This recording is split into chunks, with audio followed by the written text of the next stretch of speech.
नमस्कार, मैं गुफरान और आप देखना शुरू कर चुके हैं एमजी न्यूज जनता की बात। बिहार में बढ़ते अपराध को लेकर कहा जाता है कि राजद की सरकार आएगी तो जंगल राज आ जाएगा, लेकिन सुशासन की सरकार में खुद जंगल राज चल रहा है। ये हम नहीं कह रहे हैं, बिहार की जनता कहती है।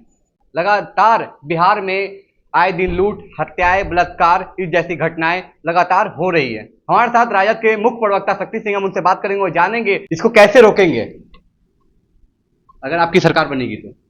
बेविचार, अनाचार, बलात्कार और अपराध बिहार में संस्थागत तौर पर बिहार का हर कोना इन दिनों अपराधियों की पकड़ में है, जकड़ में। कैपिटल जो राजधानी जो पटना है, उसका कोई इलाका सुरक्षित नहीं है।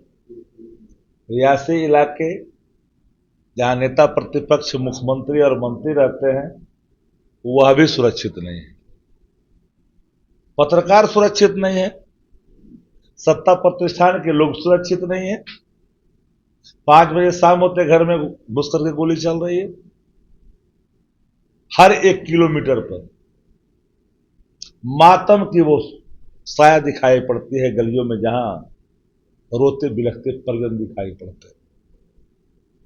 किसी की मांग के सिंदूर, किसी का पुत्र खोने का, किसी का पति खोने का गम ले अपनी आंखों में अपने परिजनों की तरह निहारता है और रोता और बिलखता है। ऐसा बिहार नीतीश कुमार ने बनाया है। नीतीश कुमार अचेत है, स्मरण शक्ति समाप्त है लगभग।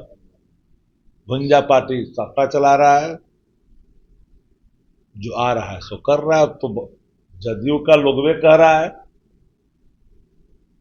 कि अंधकार में रख करके निर्णय लिए जा रहे हैं।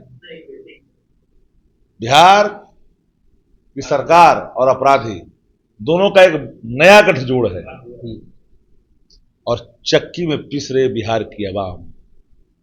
खुलेआम जो अभी हाल फिलहाल बोरिंग रोड की घटना थी कि गोली चल रही थी, बोरिंग रोड के तो काहे फंसे हुए? तेजस्वी यादव जी के आवास के बाहर हुई। तुम बोरिंग रोड में काहे फंसे हुए हो? बोरिंग रोड हो, डाक बंगला हो, एग्जीबिशन रोड हो, गांधी मैदान हो, पटना सिटी हो, दानापुर हो, किन इलाकों की बात करना चाहते हो? कौन ऐसा इलाका जहां तो नीतीश कुमार की प्रशासन आखिर क्यों नहीं रोक पा रही है? अब नीतीश कुमार के वहां डीके टैक्स से बहाली हो रहा है ना, ट्रांसफर पोस्टिंग डीके टैक्स से हो रहा है।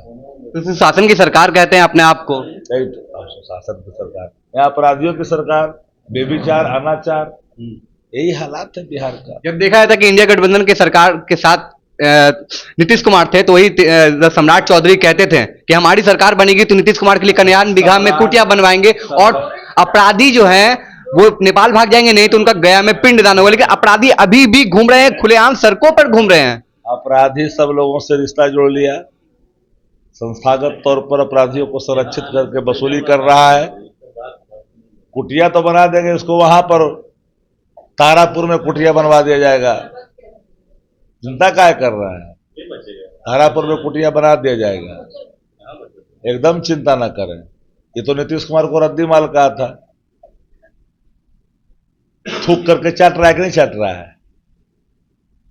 धरती पर सनातन धर्म के मानने वाले जो लोग हैं, उनको पूर्वजों का, कुलों का जरा सा भी ख्याल है।